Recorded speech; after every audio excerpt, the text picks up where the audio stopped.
നമസ്കാരം, എല്ലാവർക്കും ചാനലിലേക്ക് സ്വാഗതം. ഇന്ന് ഞാൻ വന്നിട്ടുള്ളത് +1 ഇംഗ്ലീഷ് ടെക്സ്റ്റിനെ ബേസ് ചെയ്തിട്ടുള്ളൊരു ക്ലാസ്സുമായിട്ടാണ്.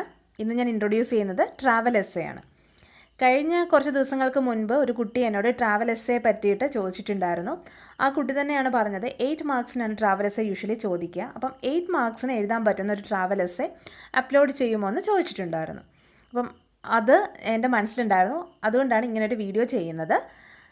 യൂഷ്വലി ഞാൻ ചെയ്യാറുള്ളത് വളരെ ഷോർട്ടായിട്ടുള്ള കാര്യങ്ങളാണ് പെട്ടെന്ന് ഇൻട്രൊഡ്യൂസ് ചെയ്യുന്നത്. കാരണം നിങ്ങൾക്ക് കുറച്ചുകൂടി ഷോർട്ടായിട്ടുള്ള കാര്യങ്ങളാകുമ്പോൾ പെട്ടെന്ന് ഓർത്തിരിക്കാൻ പറ്റുമല്ലോ. പക്ഷേ ട്രാവൽ എസ്സേ യൂഷ്വലി 8 മാർക്സിനായതുകൊണ്ട് അത്രയും കണ്ടൻറ്റ് നമുക്ക് വേണം. അപ്പോൾ ആ കാര്യങ്ങളൊക്കെ തന്നെയാണ് ഈ ഒരു വീഡിയോയിലൂടെ ഡിസ്കസ് ചെയ്യുന്നത്. അപ്പം എന്നോട് ട്രാവൽ എസ്സേ റിക്വസ്റ്റ് ചെയ്ത ആ കുട്ടി ഇത് കാണുന്നുണ്ടെങ്കിൽ തീർച്ചയായിട്ടും എനിക്കൊന്ന് കമൻറ്റ് ചെയ്യുക കേട്ടോ. അപ്പോൾ കമൻറ്റ് ചെയ്യാൻ മറക്കരുത് കേട്ടോ. അതുപോലെ എൻ്റെ ചാനൽ ആരെങ്കിലും ആദ്യമായിട്ടാണെന്ന് കാണുന്നതെങ്കിൽ ഞാൻ +1 +2 സ്റ്റുഡൻസിന് വേണ്ടിയിട്ടുള്ള നോട്ട്സും സമ്മറീസും ടെസ്റ്റ് പേപ്പേഴ്സും ഒക്കെ തന്നെയാണ് ഈ ചാനലിലൂടെ അപ്ലോഡ് ചെയ്യുന്നത്. നിങ്ങൾക്ക് ഒരുപാട് യൂസ്ഫുൾ ആകുമെന്ന് വിചാരിക്കുന്നു. എൻ്റെ വീഡിയോസൊക്കെ കാണുക, എന്നെ സപ്പോർട്ട് ചെയ്യുക, നമ്മുടെ ചാനൽ സബ്സ്ക്രൈബ് ചെയ്യുക. അതെനിക്കൊരു പ്രോത്സാഹനമാണ്. സബ്സ്ക്രൈബേഴ്സ് കൂടുന്തോറും എനിക്കതൊരു ഇൻസ്പിറേഷനാണ്. അപ്പോൾ നിങ്ങൾ തീർച്ചയായിട്ടും എൻ്റെ ചാനൽ സബ്സ്ക്രൈബ് ചെയ്യുക, നിങ്ങളുടെ ഫ്രണ്ട്സിനൊക്കെ ഷെയർ ചെയ്ത് കൊടുക്കുക കേട്ടോ. അവരെയും ഹെൽപ്പ് ചെയ്യുക, ഞാൻ നിങ്ങളെ ഹെൽപ്പ് ചെയ്യുന്ന പോലെ നിങ്ങൾ അവരെയും ഹെൽപ്പ് ചെയ്യുക. സോ നമുക്ക് ഇന്നത്തെ ക്ലാസ്സിലേക്ക് കടക്കാം. ഒരു എസ്സേ എഴുതുമ്പോൾ എന്തൊക്കെ കാര്യങ്ങൾ ശ്രദ്ധിക്കണം? ചിലർ വളരെ മനോഹരമായിട്ട് എസ്സേ എഴുതാറുണ്ട്. മറ്റു ചിലർ പറയുന്ന കാര്യങ്ങൾ തന്നെ വീണ്ടും വീണ്ടും ആവർത്തിച്ചിട്ടാണ് എസ്സേ എഴുതുന്നത്. ശരിക്കും അങ്ങനെ എസ്സേ എഴുതിയതുകൊണ്ട് കാര്യമില്ല. എസ്സേയിൽ പോയിൻറ്റ്സ് അത്യാവശ്യം വേണം, എങ്കിൽ മാത്രമേ ആ എസ്സേ മാർക്ക് സ്കോറിംഗ് ആയിട്ട് മാറുകയുള്ളൂ.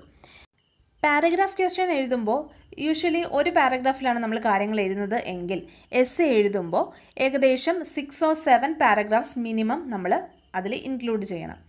2 പേജെങ്കിലും നമ്മൾ മിനിമം എഴുതിയിരിക്കണം. പലരും എഴുതാനുള്ള മടി കൊണ്ട് വളരെ കുറച്ച് ഒരു പേജിലൊക്കെ ഒതുക്കുന്നവരുണ്ട്. പക്ഷേ അങ്ങനെയല്ല, 2 പേജെങ്കിലും മിനിമം എസ്സേ എഴുതണം. അത്യാവശ്യം കണ്ടൻറ്റ് വേണം, അത്യാവശ്യം പോയിൻറ്റ്സും വേണം. അതുപോലെ തന്നെ പറയുന്ന ഐഡിയാസ് മാക്സിമം അങ്ങ് റിപ്പീറ്റ് ചെയ്ത് പറയുന്നത് ശരിയല്ല. ഓരോ പാരഗ്രാഫിലും വ്യത്യസ്തമായ ഓരോ പോയിന്റുകൾ വേണം, എങ്കിൽ മാത്രമേ എസ്സേ അത്രത്തോളം അട്രാക്റ്റീവായി മാറുകയുള്ളൂ. ചിലർ നമ്മളെ ഇങ്ങനെ പറയാറുണ്ട്, ഇൻട്രൊഡക്ഷനും കൺക്ലൂഷനും വളരെ ക്യാച്ചി ആയിട്ട് നിങ്ങൾ എഴുതണം, പിന്നെ ഇടയ്ക്കൊക്കെ എന്ത് എഴുതിയാലും കുഴപ്പമില്ല എന്ന് പറയാറുണ്ട്. ശരിക്കും അങ്ങനെയല്ല എസ്സേ എഴുതേണ്ടത്. ഇൻട്രൊഡക്ഷനും കൺക്ലൂഷനും ഓഫ് കോഴ്സ് നല്ല ക്യാച്ചി ആയിട്ട് തന്നെ നിങ്ങൾ എഴുതണം. അതുപോലെ തന്നെ കണ്ടൻറ്റും എഴുതണം. കാരണം ഇപ്പോഴത്തെ ടീച്ചേഴ്സ് എന്ന് പറയുമ്പോൾ ഇപ്പം ഞാനടക്കമുള്ള ആൾക്കാർ നമ്മളൊക്കെ ഇത് കേട്ട് വളർന്ന് വന്നിട്ടുള്ള ആൾക്കാരാണ്. അപ്പം നമ്മൾ ശരിക്കും ഇൻട്രൊഡക്ഷനും കൺക്ലൂഷനോടും ഒപ്പം തന്നെ എസ്സേയുടെ കണ്ടൻറ്റും നോക്കാറുണ്ട്. അങ്ങനെയാണ് നിങ്ങൾക്ക് ശരിക്കും മാർക്ക് കുറയുന്നത്. അതുകൊണ്ട് ഇൻട്രൊഡക്ഷനും കൺക്ലൂഷനും എത്രത്തോളം ക്യാച്ച് ആക്കുന്നോ അതുപോലെ അല്ലെങ്കിൽ പോലും അത്രയും എത്താൻ പറ്റിയില്ലെങ്കിൽ പോലും അത്യാവശ്യം കണ്ടൻറ്റ് നമ്മൾ എസ്സേയിൽ ഉണ്ടായിരിക്കണം. അതുപോലെ ഞാൻ പറഞ്ഞു, നല്ലൊരു ടൈറ്റിൽ നമ്മൾ കൊടുക്കണം. അപ്പം ഇത്രയൊക്കെ കാര്യങ്ങളാണ് എസ്സേ എഴുതുമ്പോൾ ശ്രദ്ധിക്കേണ്ടതായിട്ടുള്ളത്. പിന്നെ കോഡ്സ് ഇൻക്ലൂഡ് ചെയ്യാൻ പറ്റുമെങ്കിൽ കോഡ്സ് ഇൻക്ലൂഡ് ചെയ്യും. ഇനി എന്താണ് ഒരു ട്രാവൽ എസ്സേ എന്ന് നോക്കാം. നമ്മൾ നടത്തിയിട്ടുള്ളൊരു യാത്രയെ പറ്റിയിട്ടുള്ള എക്സ്പീരിയൻസ് ആണ് യൂഷ്വലി ട്രാവൽ എസ്സേ ആയിട്ട് എഴുതാനായിട്ട് നിങ്ങളുടെ ക്വസ്റ്റ്യൻ പേപ്പറിൽ ചോദിച്ചിട്ടുള്ളത്. അതും ഭയങ്കര റിജിഡ് ആയിട്ടുള്ള പാറ്റേണിലൊന്നും അല്ല അവർ ചോദിക്കുന്നത്. നിങ്ങൾ വിസിറ്റ് ചെയ്തിട്ടുള്ള ഒരു ഹിൽ സ്റ്റേഷനെ പറ്റിയിട്ടൊരു എസ്സേ എഴുതുക, അല്ലെങ്കിൽ നിങ്ങൾ വിസിറ്റ് ചെയ്തിട്ടുള്ള ഏതെങ്കിലും ഒരു ഡെസ്റ്റിനേഷനെ പറ്റിയിട്ട് നിങ്ങൾ ഒരു എസ്സേ എഴുതുക, അങ്ങനെയൊക്കെ ചോദിച്ചിട്ടുള്ളൂ. ചില അവസരങ്ങളിൽ ഇപ്പം ലേഹോർല എന്നുള്ള ലെസണിൽ പറഞ്ഞിരിക്കുന്ന ആ ഒരു കാര്യം ട്രാവൽ എസ്സേ ആയിട്ട് എഴുതാൻ ചോദിച്ചിട്ടുണ്ട്. പക്ഷേ മോസ്റ്റ്ലി ഞാൻ കണ്ടിട്ടുള്ളത് ഹിൽ സ്റ്റേഷനെ പറ്റിയിട്ടും അതുപോലെ ഏതെങ്കിലും നിങ്ങൾ വിസിറ്റ് ചെയ്തൊരു പ്ലേസിനെ പറ്റിയിട്ടും എസ്സേ എഴുതാനാണ് കണ്ടിട്ടുള്ളത്. ഈ ഒരു എസ്സേ എഴുതുമ്പോൾ ജസ്റ്റ് ആ പ്ലേസിനെ പറ്റി വെറുതെ എഴുതി വെക്കുകയല്ല വേണ്ടത്. നിങ്ങൾ ആ പ്ലേസിൽ പോയി എന്നുള്ള രീതിയിൽ തന്നെ എഴുതണം. നമ്മൾ പോയിട്ടില്ലാത്ത പ്ലേസ് ആയിരിക്കും, പക്ഷെ നമ്മളത് പോയി എന്ന് തന്നെ നമ്മൾ നേരിട്ട് കണ്ടതുപോലെ വേണം എസ്സേ എഴുതാൻ, എങ്കിൽ മാത്രമേ അത് വായിക്കുന്ന ആൾക്ക് അപ്പീലിംഗ് ആയിട്ട് മാറുകയുള്ളൂ. അതുപോലെ തന്നെ നമ്മൾ അവിടെ പോയി, അവിടെ നമ്മൾ അവിടുത്തെ ഹോട്ടലിൽ ഭക്ഷണം കഴിച്ചു, അതുപോലെ അവിടുത്തെ കാഴ്ചകൾ കണ്ടു, ആ കാഴ്ചകൾ കാണാനായിട്ട് നമ്മൾ ഹോഴ്സ് റൈഡിങ് നടത്തി. ഇങ്ങനെയുള്ള കുറേ വിഷ്വലായിട്ടുള്ള കുറേ കാര്യങ്ങൾ നമ്മൾ അതിൽ ഇൻക്ലൂഡ് ചെയ്യണം.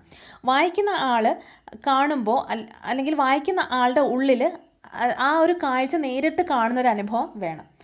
ആ ഒരു ടിപ്സൊക്കെ നിങ്ങൾ മനസ്സിൽ വെച്ചുകൊണ്ട് എസ്സേ എഴുതി കഴിഞ്ഞാൽ, അല്ലെങ്കിൽ നിങ്ങളുടെ എസ്സേ അങ്ങനെ ആയിക്കഴിഞ്ഞാൽ തീർച്ചയായിട്ടും അത് മാർക്ക് സ്കോറിംഗ് തന്നെയാണ്. ട്രിപ്പ് ഓഫ് ലെഹോർല എന്നുള്ള ലെസണിൽ പേജ് നമ്പർ 89 ഒരു ട്രാവൽ എസ്സേ പറ്റിയിട്ട് പറഞ്ഞിട്ടുണ്ട്. നമുക്ക് നോക്കാം എന്താണ് ഒരു ട്രാവൽ എസ്സേ പറ്റിയിട്ട് ഈ പെർട്ടിക്കുലർ ലെസണിൽ പറഞ്ഞിരിക്കുന്നതെന്ന്. So travel writing is a person's account of a journey to another country or place. ഇപ്പോൾ ട്രാവൽ റൈറ്റിംഗ് എന്ന് പറയുന്നത് ഒരു ആളുടെ ജേണി, അയാൾ നടത്തിയ ഒരു യാത്രയെ പറ്റിയിട്ടുള്ള വിവരണമാണ്. And to another country or place. അപ്പം മറ്റൊരു രാജ്യത്തേക്ക് അല്ലെങ്കിൽ മറ്റൊരു സ്ഥലത്തേക്ക് ഒരു വ്യക്തി നടത്തിയ യാത്രയുടെ വിവരണമാണ് ശരിക്കും ട്രാവൽ റൈറ്റിംഗ് എന്ന് പറയുന്നത്. It blends the description of physical features with practical issues related to travel, experiences of the place, personal impressions etcetera. So അതിനകത്ത് എന്തൊക്കെയുണ്ടെന്ന് പറയുന്നു? ആ സ്ഥലത്തെ ഫിസിക്കൽ ഫീച്ചേഴ്സ്, ആ സ്ഥലത്തിൻ്റെ പ്രത്യേകതകൾ ഉണ്ടാവും. അതുപോലെ യാത്ര ചെയ്യുമ്പോൾ ഫേസ് ചെയ്തിട്ടുള്ള പ്രാക്ടിക്കലായിട്ടുള്ള കാര്യങ്ങളെ പറ്റിയിട്ടുണ്ടാവും, എക്സ്പീരിയൻസ് ഉണ്ടാവും. അതുപോലെ അവരുടെ പേഴ്സണൽ ഇംപ്രഷൻസ് ഉണ്ടാവും. അവർ യാത്ര നടത്തിയപ്പോൾ അവർക്ക് എങ്ങനെയാണ് ഫീൽ ചെയ്തത് അതിനെ പറ്റിയിട്ടുള്ളതൊക്കെ ഉണ്ടാവും. The story you have read includes all these aspects. So ഈ സ്റ്റോറിയിൽ ഈ ആസ്പെക്ട്സ് എല്ലാം തന്നെയുണ്ട്. സ്റ്റോറി പഠിച്ചവർക്കറിയാം. So description of physical features. ഈ സ്റ്റോറിയിൽ ഫിസിക്കൽ ഫീച്ചേഴ്സിനെ പറ്റിയിട്ട് പറയുന്നുണ്ട്. അതായത് പാരീസിനെ പറ്റിയിട്ടാണ് പറയുന്നത്. Paris spread out beneath as a dark bluish patch cut by streets from which rise here and there domes, towers, steeples. അങ്ങനെ കുറേ കാര്യങ്ങൾ പറയുന്നുണ്ട് പാരീസിനെ പറ്റിയിട്ട്. Then practical issues related to travel. ഈ ട്രാവൽ നടത്തിയപ്പോഴുള്ള പ്രാക്ടിക്കൽ ഇഷ്യൂസ്, അവർ ഫേസ് ചെയ്യേണ്ടി വന്ന കാര്യങ്ങൾ. അതായത് എന്താണ്? 2 trumpets, the eatables, the overcoat and raincoat, all the small articles that can go with the men in that flying basket, like that. അപ്പം പ്രാക്ടിക്കലായിട്ടുള്ള എന്തൊക്കെ കാര്യങ്ങളാണ് അവർ അവിടെ ഇഷ്യൂസ് ഫേസ് ചെയ്തത് അതിനെപ്പറ്റി പറയുന്നുണ്ട്. പിന്നെ എക്സ്പീരിയൻസ് ഓഫ് ദ പ്ലേസ്, ആ പ്ലേസിനെ പറ്റിയിട്ടുള്ള experience. With the help of the accommodating and hospitable Belgian peasants, we are able in a short time to pack up all our materials. അങ്ങനെ എക്സ്പീരിയൻസസ് പറയുന്നുണ്ട്. We are able in a short time to pack up all our materials. അങ്ങനെ അവിടെ അവർ അനുഭവിച്ചിട്ടുള്ള കാര്യങ്ങൾ, അവരുടെ experience അവർ share ചെയ്യുന്നുണ്ട്. Then personal impressions. We float along through space in delicious inertia. So അവർ ആ ബലൂണിൽ പോയപ്പോൾ ഉള്ള അവരുടെ ആ ഒരു പേഴ്സണൽ ആയിട്ടുള്ള അവരുടെ ആ ഒരു ഇംപ്രഷൻസ്, അവർ എക്സ്പീരിയൻസ് ചെയ്ത കാര്യങ്ങൾ, അങ്ങനെയുള്ളതൊക്കെ പറയുന്നു. Now write a travel essay describing A travel experience you had recently. So ഇതുപോലെ നിങ്ങളുടെ പേഴ്സണൽ ഇംപ്രഷൻസും എക്സ്പീരിയൻസസും പ്രാക്ടിക്കൽ ഇഷ്യൂസും ആ ഫിസിക്കൽ ഫീച്ചേഴ്സിൻ്റെ ഡിസ്ക്രിപ്ഷനും ഒക്കെ ആയിട്ട് ഒരു എസ്സേ എഴുതാനായിട്ടാണ് പറയുന്നത്. അപ്പോൾ നമുക്ക് ഇഷ്ടമുള്ളൊരു എസ്സേ എഴുതാം. അവിടെ അങ്ങനെ ഞാൻ നേരത്തെ പറഞ്ഞതുപോലെ ഇന്ന ടോപ്പിക് എഴുതണം ഒന്നും പറഞ്ഞ് ചോദിച്ച് കണ്ടിട്ടില്ല. ജസ്റ്റ് നിങ്ങളുടെ എക്സ്പീരിയൻസ് അനുസരിച്ചിട്ട് എഴുതാനാണ് പറഞ്ഞിട്ടുള്ളത്. പക്ഷേ ഇങ്ങനെയൊക്കെ ചോദിച്ച് കണ്ടിട്ടുണ്ട്. നിങ്ങൾ റീസെൻ്റായിട്ട് വിസിറ്റ് ചെയ്തിട്ട് ഹിൽ സ്റ്റേഷനെ പറ്റിയിട്ട് എഴുതാൻ ഒക്കെ ചോദിച്ച് കണ്ടിട്ടുണ്ട്. സോ നമുക്ക് എന്ത് ചെയ്യാം? ഒരു എസ്സേ എങ്ങനെ ജനറലായിട്ട് എഴുതാമെന്ന് നോക്കാം. ഇത് ഒരു ട്രാവൽ എസ്സേയുടെ ഫോമാറ്റാണ്. നമുക്ക് നോക്കാം എങ്ങനെയാണ് ട്രാവൽ എസ്സേ എഴുതേണ്ടതെന്ന്. ഞാൻ ഓൾറെഡി പറഞ്ഞു കഴിഞ്ഞു, എങ്കിലും ജസ്റ്റ് ഒന്ന് ഓർത്തിരിക്കുക. ഫസ്റ്റ് ഓഫ് ഓൾ ഒരു ടൈറ്റിൽ വേണം. എപ്പോഴും പറയാറുള്ളത് പോലെ ആ സ്ഥലത്തിൻ്റെ പേര് അല്ലെങ്കിൽ ഒരു ക്യാച്ചി ടൈറ്റിൽ നിങ്ങൾക്ക് ഇടാൻ പറ്റുമെങ്കിൽ അങ്ങനെ ചെയ്യാം. പിന്നെ ഒരു ഇൻട്രൊഡക്ഷൻ വേണം. പിന്നെ പാരഗ്രാഫ് വൈസ് ഡിസ്ക്രിപ്ഷൻ വേണം. കോഡ്സ് ഇൻക്ലൂഡ് ചെയ്യാൻ പറ്റുമെങ്കിൽ കോഡ്സ് വേണം. പിന്നെ ഒരു പ്രോപ്പർ ആയിട്ടുള്ള കൺക്ലൂഷൻ വേണം. അപ്പോൾ കോഡ്സ് എങ്ങനെ കിട്ടുമെന്ന് നിങ്ങൾ ചോദിക്കും. നമ്മളൊരു സ്ഥലത്തെ പറ്റി എഴുതുമ്പോൾ, ഫോർ എക്സാമ്പിൾ കേരള പറ്റിയിട്ടാണ് നിങ്ങൾ എഴുതുന്നതെങ്കിൽ കേരള ഗോഡ്സ് ഓൺ കൺട്രി എന്നുള്ളത് ഒരു കോട്ടാണ് അല്ലേ. കേരളത്തെ പറ്റിയിട്ട് വേറെ ഏതെങ്കിലും ഫേമസ് ആയിട്ടുള്ള ആൾക്കാർ ടൂറിസവുമായിട്ട് റിലേറ്റഡ് ആയിട്ടുള്ള പോസിറ്റീവായ കോഡ്സ് പറഞ്ഞിട്ടുണ്ടെങ്കിൽ അത് നിങ്ങൾക്ക് മെൻഷൻ ചെയ്യാം. അങ്ങനെയൊക്കെയാണ് കോഡ്സ് എഴുതേണ്ടത്. പിന്നെ പാരഗ്രാഫ് വൈസ് ഡിസ്ക്രിപ്ഷൻ മസ്റ്റായിട്ട് ഉണ്ടാവണം. ഒറ്റ പാരഗ്രാഫ് ആയിട്ട് എഴുതി വെക്കരുത്. പാരഗ്രാഫ് വൈസ് തന്നെ കാര്യങ്ങൾ എഴുതുക. പിന്നെ പ്രോപ്പർ കൺക്ലൂഷനും അതുപോലെ തന്നെ ഇൻട്രൊഡക്ഷനും ആവശ്യമാണ്. ഇനി നമുക്കൊരു എക്സാമ്പിൾ നോക്കാം. ഞാൻ ഇന്നലെ ട്രാവൽ ഇൻഫോയെ പറ്റിയിട്ട് ഒരു വീഡിയോ അപ്ലോഡ് ചെയ്തിട്ടുണ്ടായിരുന്നു. ട്രാവൽ ഇൻഫോയെ പറ്റി അപ്ലോഡ് ചെയ്ത വീഡിയോയിൽ ഗോവയെ പറ്റിയിട്ടാണ് പറഞ്ഞിട്ടുള്ളത്. ഗോവയിലെ ഒട്ടുമിക്ക കാര്യങ്ങളും അതിൽ മെൻഷൻ ചെയ്തിട്ടുണ്ട്. ഗോവയിൽ പോകാൻ പറ്റുന്ന സ്ഥലങ്ങൾ, ഭക്ഷണം കഴിക്കാൻ പറ്റുന്ന സ്ഥലങ്ങൾ, ഗോവയിലെ പ്രത്യേകതകൾ, അങ്ങനെ പല പല കാര്യങ്ങൾ ഞാനതിൽ മെൻഷൻ ചെയ്തിട്ടുണ്ട്. ഈവൻ ഗോവയിൽ പോകാൻ പറ്റുന്ന ബെസ്റ്റ് സീസൺ ഏതാണെന്ന് പോലും നമ്മൾ ട്രാവൽ ഇൻഫോയിൽ നമ്മൾ മെൻഷൻ ചെയ്യണമല്ലോ. അപ്പം അതൊക്കെ ഞാൻ മെൻഷൻ ചെയ്തിട്ടുണ്ട്. നിങ്ങൾ ആ വീഡിയോ കണ്ടിട്ടില്ലെങ്കിൽ പോയി കാണുക. ആ ഒരു കാര്യങ്ങളൊക്കെ കൂടി കൂട്ടിച്ചേർത്ത് നമുക്കൊരു ട്രാവൽ എസ്സേ ഉണ്ടാക്കാനായിട്ട് സാധിക്കും. ഞാൻ എൻ്റെ വീഡിയോയിൽ എപ്പോഴും പറയുന്ന കാര്യമാണ്. കാരണം നമ്മൾ ഒരു എസ്സേ എഴുതുമ്പോൾ എപ്പോഴും പാരഗ്രാഫ് ക്വസ്റ്റ്യൻസ് കൂട്ടിച്ചേർത്ത് എസ്സേ എഴുതാനായിട്ട് നമ്മൾ ശ്രമിക്കണം. അതല്ലെങ്കിൽ നമുക്ക് ഭയങ്കര ബോറിംഗ് ആയിരിക്കും. കാരണം ഒരു എസ്സേ പഠിക്കുക എന്ന് പറയുന്നത് ഭയങ്കര ബോറിംഗ് ആണ്. അതേസമയം പാരഗ്രാഫ് ക്വസ്റ്റ്യൻസ് കൂട്ടിച്ചേർത്തൊരു എസ്സേ ഉണ്ടാക്കാൻ പറ്റുമെങ്കിൽ നമുക്ക് അത്രയും ബോറിംഗ് ആയിരിക്കത്തില്ല, എളുപ്പമായിരിക്കും. നിങ്ങൾ ആ ഒരു ടെക്നിക്ക് ഒന്ന് പരീക്ഷിച്ച് നോക്കാം. അപ്പം ഞാൻ ഇത് തന്നിരിക്കുന്നത് ഒരു ട്രാവൽ എസ്സേയുടെ എക്സാമ്പിളാണ്. മണാലി എന്നുള്ള സ്ഥലത്തേക്ക് നടത്തിയ ഒരു ട്രിപ്പിൻ്റെ ഡിസ്ക്രിപ്ഷനാണ് ഇവിടെ പറയുന്നത്. അപ്പം നമുക്ക് നോക്കാം എന്തൊക്കെ കാര്യങ്ങളാണ് ട്രാവൽ എസ്സേയിൽ ഇൻക്ലൂഡ് ചെയ്യേണ്ടതെന്ന്. സോ ഹെഡിങ് ഞാൻ കൊടുത്തിട്ടുണ്ട്, അല്ലെങ്കിൽ ടൈറ്റിൽ കൊടുത്തിട്ടുണ്ട് ട്രിപ്പ് ടു മണാലി. ഇപ്പോൾ മണാലിയിലേക്കുള്ളൊരു ട്രിപ്പിനെ പറ്റിയിട്ടാണ് ഇതിൽ പറയുന്നത്. Manali, a trip to Manali, land of snow. We visited the famous hill station Manali, one of the attractive tourist spots in India last week. So ഞങ്ങൾ എവിടെ വിസിറ്റ് ചെയ്തു എന്ന് പറയുന്നു? മണാലി വിസിറ്റ് ചെയ്തു. One of the attractive tourist spots ആണ് ഇന്ത്യയിലെ. അപ്പം ആ മണാലി ഞങ്ങൾ വിസിറ്റ് ചെയ്തു എന്ന് പറയുന്നു. It is a high altitude Himalayan resort town in India's northern Himachal Pradesh state. We chose to fly to Kullu from Delhi and hired a taxi to Manali. It was my first flight to. So first തന്നെ description പറഞ്ഞേക്കുന്നുണ്ടല്ലേ, ഞങ്ങൾ Manali visit ചെയ്തു എന്ന് പറയുന്നു. മണാലിയുടെ പ്രത്യേകത എന്താണെന്ന് പറയുന്നു. ഒരു ഹൈ ആൾട്ടിറ്റ്യൂഡ് ഹിമാലയൻ റിസോർട്ടാണ്, അതായത് ഹിൽ സ്റ്റേഷനാണ് മണാലി. ഹിമാചൽ പ്രദേശ് സ്റ്റേറ്റിലാണ് മണാലി ഉള്ളതെന്ന് പറയുന്നു. പിന്നെ ഞങ്ങൾ ഫ്ലൈറ്റിലാണ് പോയെന്ന് പറയുന്നു. കുളുവിലേക്ക് ഫ്ലൈറ്റിൽ പോയി, ഡൽഹിയിൽ നിന്ന് കുളു വരെ ഫ്ലൈറ്റിൽ പോയി. അവിടെ നിന്ന് ഒരു ടാക്സി ഹയർ ചെയ്ത് മണാലിയിൽ ചെന്നു എന്നാണ് പറയുന്നത്. It was my first flight to. അപ്പം എൻ്റെ ആദ്യത്തെ ഫ്ലൈറ്റ് എക്സ്പീരിയൻസ് ആണ് അതെന്ന് പറയുന്നുണ്ട്. It all seemed like a dream and before we even landed, I was so excited about the trip. അപ്പം അത് എല്ലാം ഒരു സ്വപ്നം പോലെ തോന്നുന്നു. ശരിക്കും ഇവിടെ ലാൻഡ് ചെയ്യുന്നതിന് മുൻപ് ഫ്ലൈയിങ്ങിനെ പറ്റിയിട്ട്, അല്ലെങ്കിൽ ഫ്ലൈറ്റിൽ പോകുന്നതിനെ പറ്റിയിട്ട് എനിക്കൊരു സ്വപ്നം പോലെയായിരുന്നു, അല്ലെങ്കിൽ ആ ട്രിപ്പിനെ പറ്റിയിട്ട് ശരിക്കും ഭയങ്കര എക്സൈറ്റഡ് ആയിരുന്നു എന്ന് പറയുന്നു. In Sunday morning we reached Kullu airport and hired a taxi and went to Manali. അങ്ങനെ സൺഡേയിൽ ഞങ്ങൾ എവിടെ എത്തി? കുളു എയർപോർട്ടിലെത്തി. അവിടുന്ന് ടാക്സിയിൽ മണാലിയിലേക്ക് പോയി. I was so excited to see the snowfall, but there was no snowfall at that time when we reached Manali. അപ്പോൾ ഞങ്ങൾ ഭയങ്കര എക്സൈറ്റഡ് ആയിരുന്നു സ്നോഫോൾ കാണാൻ. പക്ഷെ ഞാൻ മണാലി ചെന്ന ആ സമയത്ത് സ്നോഫോൾ ഉണ്ടായിരുന്നില്ല. We chose to stay at Snow Valley Resort because it had great views of the mountains. So ഞങ്ങൾ സ്നോ വാലി റിസോർട്ട് എന്നുള്ള റിസോർട്ടിലാണ് സ്റ്റേ ചെയ്തതെന്ന് പറയുന്നുണ്ട്. അപ്പം റിസോർട്ടിൻ്റെ പേരൊക്കെ ഫാബ്രിക്കേറ്റഡ് ആയിട്ടുള്ളൊരു പേര് എഴുതിയാൽ മതി. പക്ഷേ നിങ്ങൾ എന്തായാലും അങ്ങനെ അതുമായിട്ട് റിലേറ്റഡ് ആയിട്ടുള്ളൊരു പേര് എഴുതണം. സോ അവിടെ സ്റ്റേ ചെയ്തു. കാരണം എന്താണെന്ന് വെച്ചാൽ മൗണ്ടൻസിൻ്റെ ഏറ്റവും നല്ല വ്യൂ കിട്ടും, അതുകൊണ്ടാണ് അവിടെ സ്റ്റേ ചെയ്തതെന്ന് പറയുന്നു. It is one of the best hotels in Manali and there food was awesome. അപ്പോൾ മണാലിയിലെ ഏറ്റവും ബെസ്റ്റ് ആയിട്ടുള്ള ഹോട്ടൽസിൽ ഒന്നാണ്. അവരുടെ ഫുഡും ഓസമാണ് എന്ന് എഴുതണം. അപ്പം ഏതെങ്കിലും ഹോട്ടൽ സ്റ്റേ ചെയ്തെന്നും ആ ഹോട്ടലിനെ പറ്റിയിട്ടും ജസ്റ്റ് ഒന്ന് എഴുതാൻ പറ്റുമെങ്കിൽ അത്രയും നല്ലതാണ്. കാരണം കുറച്ചും കൂടി റിയൽ ആയിട്ട് നമ്മുടെ എസ്സേ മാറുമെന്നാണ് അതിന് അർത്ഥം. വായിക്കുന്നവർക്ക് റിയൽ ഇൻസിഡൻ്റ് ആണെന്ന് തോന്നും. After the breakfast we headed to Solang valley. അപ്പോൾ ബ്രേക്ക്ഫാസ്റ്റിന് ശേഷം ഞങ്ങൾ എവിടെ പോയി എന്ന് പറയുന്നു? സൊളാങ് വാലിയിൽ പോയി എന്ന് പറയുന്നു. അത് ശരിക്കും മണാലിയിലെ ഫേമസ് ആയിട്ടുള്ളൊരു വാലിയാണ്. It was a lovely place and views were breath taking.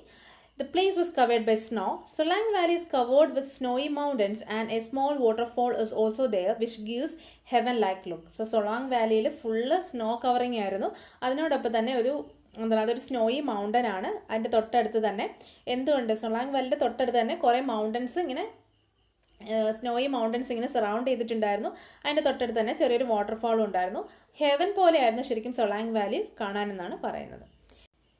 It is a favourite adventure spot for adventure lovers. അപ്പോൾ അഡ്വഞ്ചർ ലവേഴ്സിന് അതൊരു ഫേവറേറ്റ് അഡ്വഞ്ചർ സ്പോട്ട് ആണ്. Parachuting to paragliding, horse riding to driving, mini open jeeps specially available for tourist of all age groups. അപ്പം parachuting മുതൽ paragliding വരെ, horse riding മുതൽ mini open ജീപ്പുകളുടെ ride വരെ അവിടെ അവൈലബിൾ ആയിരുന്നു. Himalayan costumes dress is available for rent and people wear this and take photographs. അപ്പം Himalayan costume dresses അവിടെ അവൈലബിൾ ആയിരുന്നു. നമുക്ക് ജസ്റ്റ് അത് റെൻറ്റിന് എടുക്കാം, അതിട്ടിട്ട് ഫോട്ടോ എടുക്കാം. അപ്പം അങ്ങനെയൊക്കെ അവിടെ അവൈലബിൾ ആണ്. For the first time I did some skiing and played a lot with snow. First time ഞാൻ ഐസ് സ്കീയിങ് നടത്തി എന്നാണ് പറയുന്നത്. അതിനോടൊപ്പം തന്നെ സ്നോ വെച്ചിട്ട് കളിക്കുകയും ചെയ്തു. സോ ഫസ്റ്റ് ഡേയിലെ ഡിസ്ക്രിപ്ഷൻ അവിടെ തീർന്നു. ഇനി രണ്ടാമത്തെ ഡേയെ പറ്റിയിട്ടാണ് പറയുന്നത്. Next day we visited several temples. So മണാലിയോട് ചേർന്ന് കുറേ ടെമ്പിൾസ് ഉണ്ട്. അപ്പോൾ നിങ്ങൾക്കറിയാം മണാലി എന്ന് പറയുന്ന സ്ഥലത്തിൻ്റെ പ്രത്യേകത അത് മനുവിൻ്റെ വാസസ്ഥലം എന്നാണ് മണാലിയെ അറിയപ്പെടുന്നത്. അവിടെ കുറേ ടെമ്പിൾസും ടിബറ്റൻ മൊണാസ്ട്രീസും ഒക്കെ ഉണ്ട്. അപ്പോൾ നെക്സ്റ്റ് ഡേ എന്ത് വിസിറ്റ് ചെയ്തു എന്ന് പറയുന്നു? സെവറൽ ടെമ്പിൾസ് വിസിറ്റ് ചെയ്തു എന്ന് പറയുന്നു. അവിടെ ഒരു ടിബറ്റൻ മൊണാസ്ട്രി വിസിറ്റ് ചെയ്തു. അതിനടുത്ത് തന്നെ ഒരു ഹോട്ട് വാട്ടർ സ്പ്രിംഗ് ഉണ്ടായിരുന്നു, അതൊക്കെ വിസിറ്റ് ചെയ്തു. One among them is Hadimba temple, which was really nice. So there is a temple called Hadimba temple. So Hindu mythology അനുസരിച്ചിട്ട് ഹഡിംബ എന്ന് പറയുന്നത് ഒരു രാക്ഷസിയായിരുന്നു എന്നാണ് പറയുന്നത്. ഹഡിംബ, അപ്പം ഹഡിംബയ്ക്ക് വേണ്ടിയിട്ടുള്ള ടെമ്പിൾ അവിടെയുണ്ട്. അപ്പോൾ ആ ടെമ്പിൾ വിസിറ്റ് ചെയ്തു എന്ന് പറയുന്നു. Temple surrounded by large fir trees. ആ ടെമ്പിളിന് ചുറ്റും ഫിർ മരങ്ങളുണ്ടായിരുന്നു. In order to reach the temple we have to climb some steps. അപ്പം ചില സ്റ്റെപ്പുകൾ കയറിയിട്ടാണ് ആ ടെമ്പിളിലേക്ക് റീച്ച് ചെയ്യുന്നത്.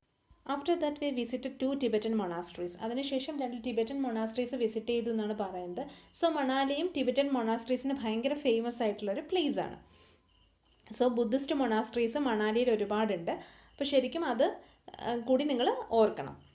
Then one is Gathan Tekchoking Gomba is situated near the mall in Manali. I don't know about its pronunciation actually.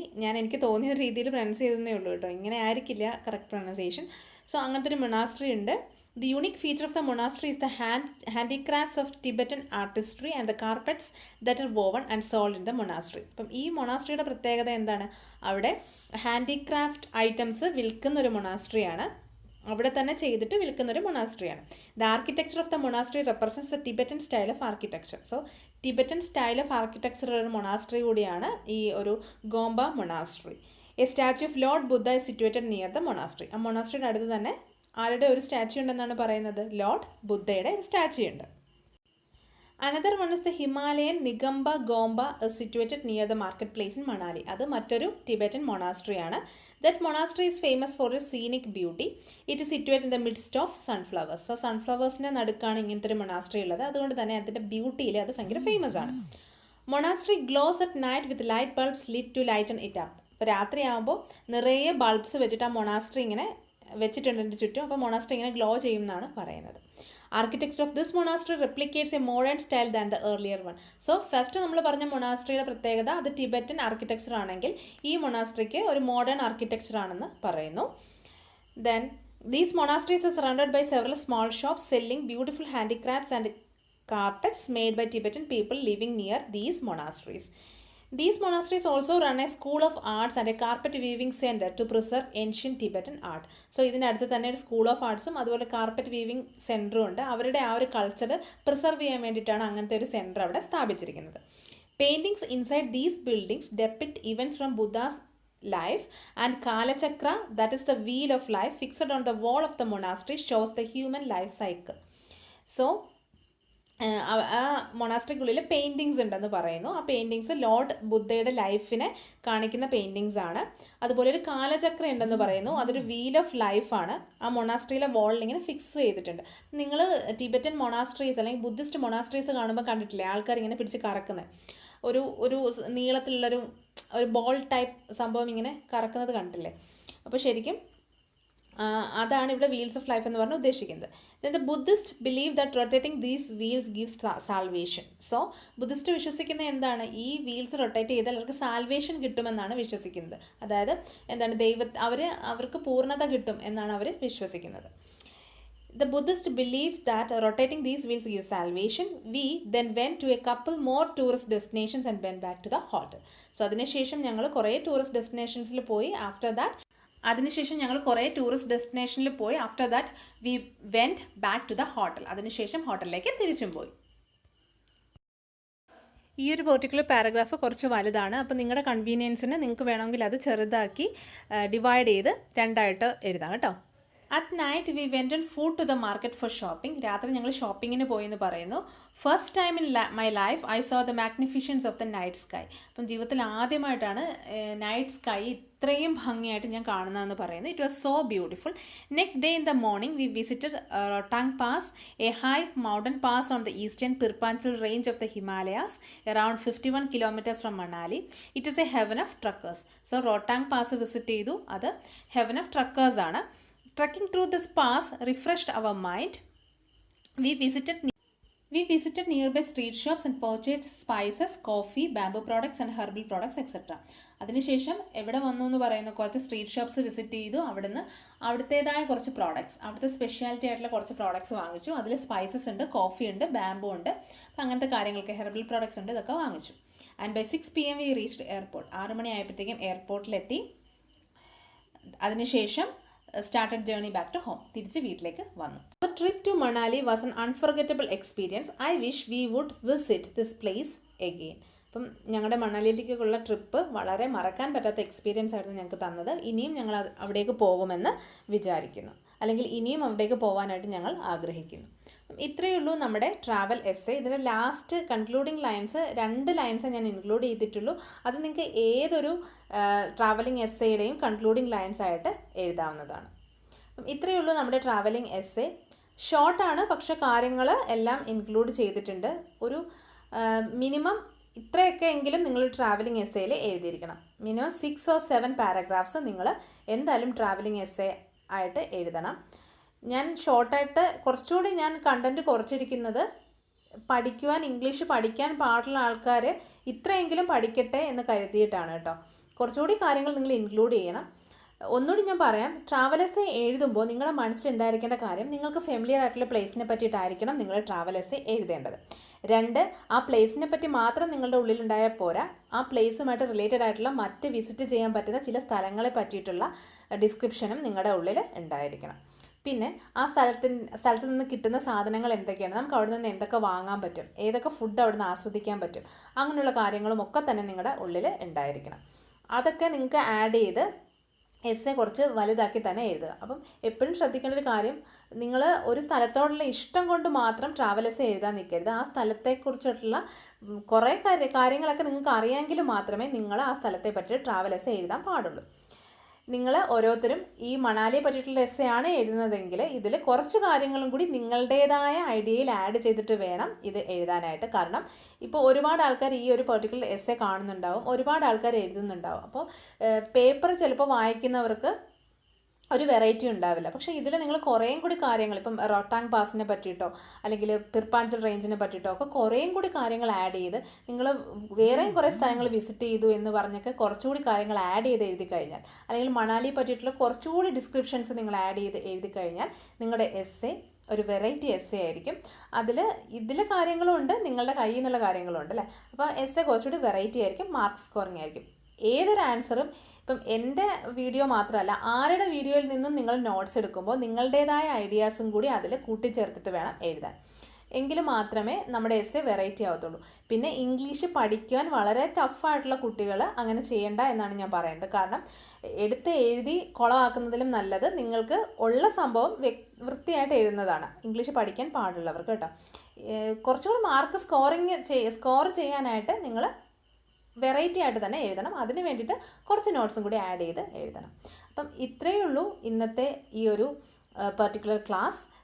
ഞാനിന്ന് പറഞ്ഞത് travel essay പറ്റിയിട്ടാണ്. അപ്പോൾ നിങ്ങൾക്ക് ഈ ഒരു വീഡിയോ നന്നായിട്ട് ഉപകാരപ്പെട്ടു എന്ന് വിചാരിക്കുന്നു. വീഡിയോ ഉപകാരപ്പെട്ടിട്ടുണ്ടെങ്കിൽ തീർച്ചയായിട്ടും നിങ്ങൾ നിങ്ങളുടെ ഫ്രണ്ട്സിന് ഷെയർ ചെയ്ത് കൊടുക്കുക. അതിനോടൊപ്പം തന്നെ ചാനൽ സബ്സ്ക്രൈബ് ചെയ്യുക. അടുത്ത വീഡിയോയിൽ നമുക്ക് വീണ്ടും കാണാം. അതുവരേക്കും എല്ലാവരും സേഫായിട്ടും സന്തോഷമായിട്ടും ഇരിക്കുക. അതിനോടൊപ്പം നിങ്ങൾക്ക് ആവശ്യമുള്ള ടോപ്പിക്സ് ഏതൊക്കെയാണോ അതുകൂടി നിങ്ങൾ കമൻറ്റിലോ അല്ലെങ്കിൽ മെയിലോ ഒക്കെ നിങ്ങൾ ചെയ്യുമ്പോൾ അതും കൂടി ഒന്ന് ഇൻക്ലൂഡ് ചെയ്യുക കേട്ടോ. അപ്പം ഞാൻ വരും വീഡിയോസിൽ ആ ഒരു ടോപ്പിക്കൊക്കെ ഇൻക്ലൂഡ് ചെയ്യാനായിട്ട് ട്രൈ ചെയ്യുക. അപ്പം എല്ലാവരും നന്നായിട്ട് പഠിക്കുക. എല്ലാവർക്കും നന്ദി.